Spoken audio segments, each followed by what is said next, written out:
Morning, welcome back to my channel. সবাই কেমন আছো?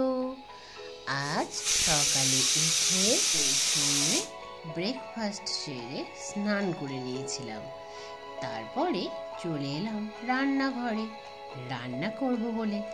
দেখো, প্রেসার কুকারে প্রথমে আলুগুলোকে সিদ্ধ করে নিয়েছি।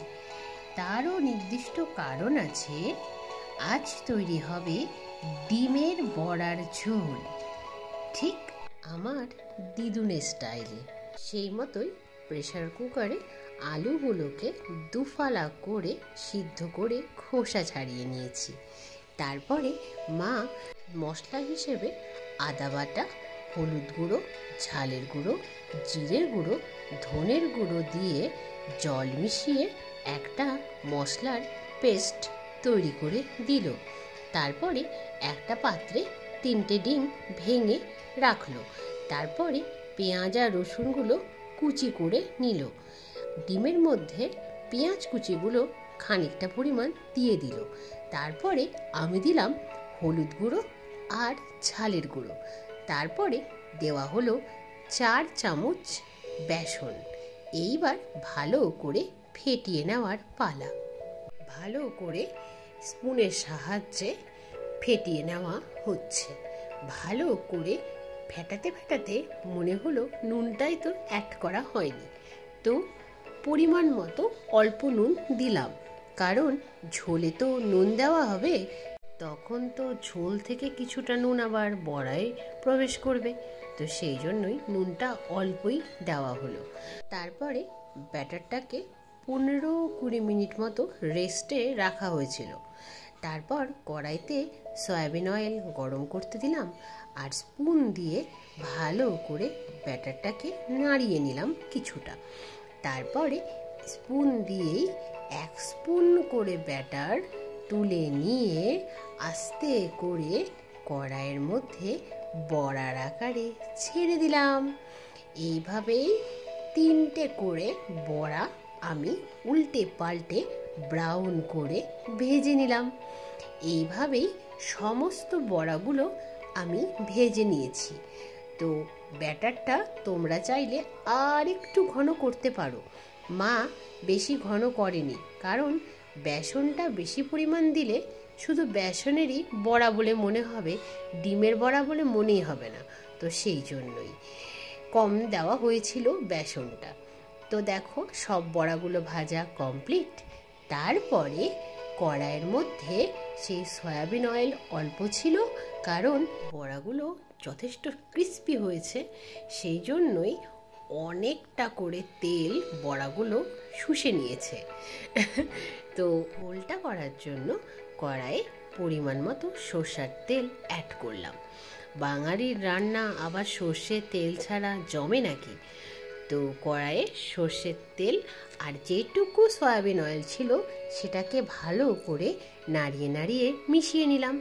তারপর ফোড়ন দিলাম জিরে আর তেজপাতা।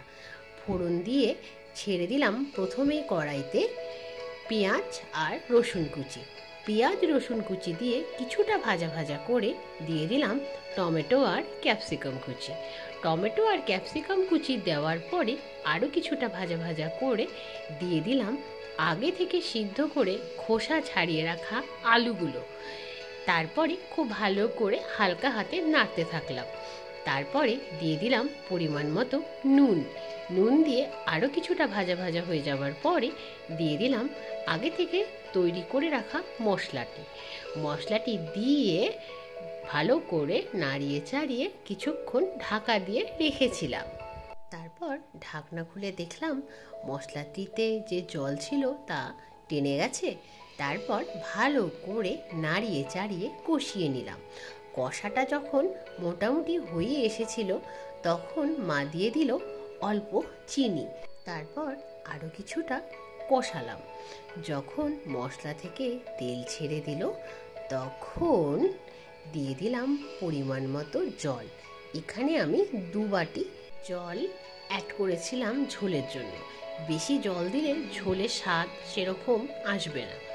তো তারপর আবার ঢাকনা দিয়ে রেখেছিলাম।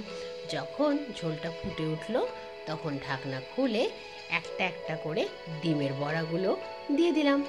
তারপরে গ্যাসের ফ্লেমটা একটু লো করে ভালো করে ডিমের বড়াগুলো ঝোলের মধ্যে ডুবিয়ে ঢাকা দিয়ে দিলাম।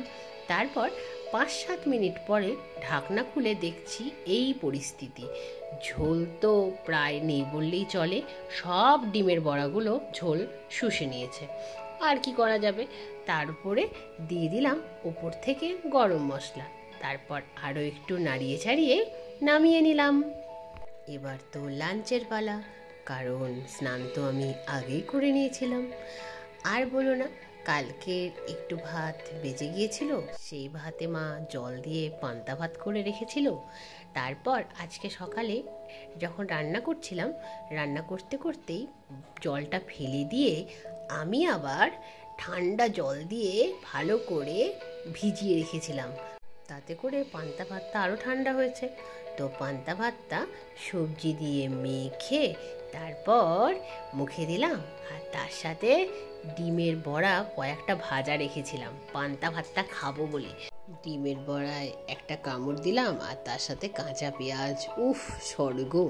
পান্তা ভাত তো বেশি খাওয়া মা পছন্দই করে না, তো যাই হোক অল্পই দিয়েছিল। পান্তা ভাতটা খাওয়ার পরে কিছুটা নর্মাল ভাত খেতে হলো। তো সেই নর্মাল ভাতটা তো আবার আজকের ঝোলটা দিয়ে মেখে খেতে হবে। তো খেয়ে দেখি কেমন করেছি। ও দারুণ, দিদুনের রেসিপি বলে কথা, অসাধারণ। তোমরাও একদিন ট্রাই করে দেখতে পারো। তাহলে আজকের মতো এই পর্যন্তই, আবার দেখা হবে অন্য একটা ব্লগে। সবাই খুব ভালো থেকো, সুস্থ থেকো, সাবধানে থেকো। আজকের মতো তবে চলি, বাই বাই।